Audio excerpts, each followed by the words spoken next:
I am a perfectionist, and I didn't just inherit the desire to be excellent, but also the conviction that nothing I did was ever gonna be good enough. Growing up, the need to prove myself only grew, and thereby the need to be perfect too. Yeah, that rhymed. Anyway, perfectionism and low self-esteem is a bad cocktail. Suddenly, what I had considered fun all of my life became an obligation brought on by self-applied pressure. Soon enough, I stopped finishing projects due to my inability to make them perfect, and eventually, I stopped trying altogether. Because after all, nothing would ever be good enough. And my perfectionism didn't just manifest in what I did, but also in what I felt and thought. It was like I had this idea of how a perfect person should think, act, and feel. And my self-worth was tied to this ideal. So every negative feeling and thought became who I was. If my thoughts weren't constantly pastel pink clouds of activity, I was sure that made me a terrible person. Simply put, my happiness depended on an unobtainable desire to be perfect. You see the problem?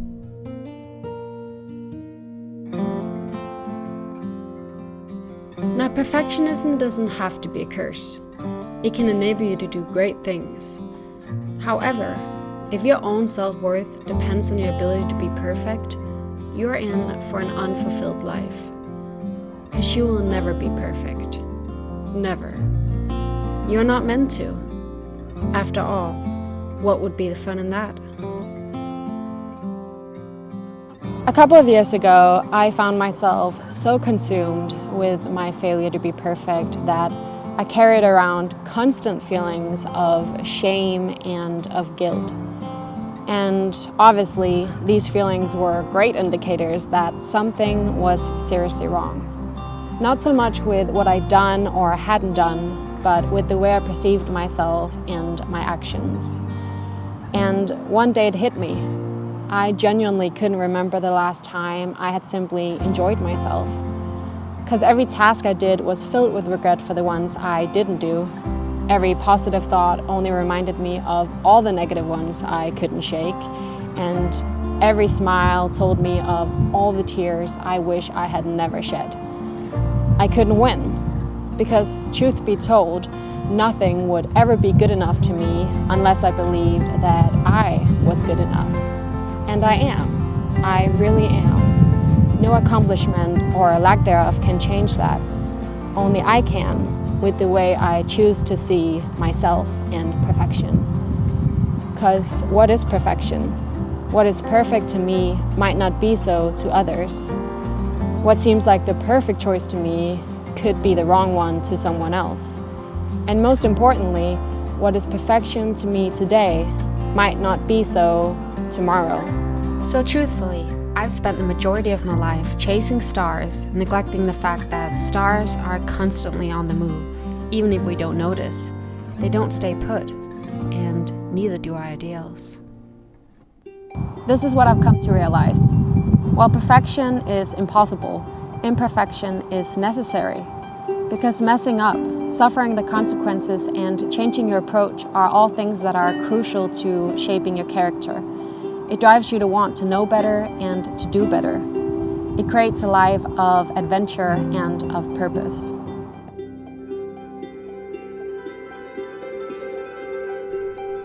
So here I am, perfectly imperfect, and I'm okay with that.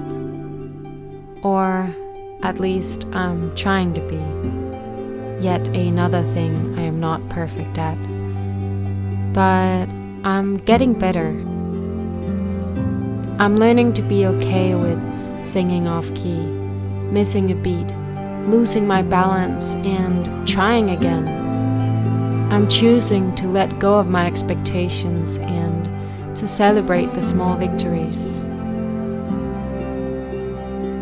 And I'm forcing myself to draw outside the lines, because I can promise you this: no great discovery ever came from staying inside them.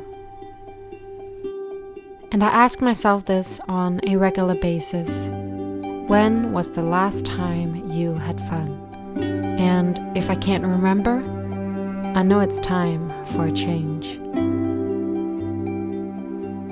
So maybe I'll play the guitar, read my favorite book, people watch, or do some yoga.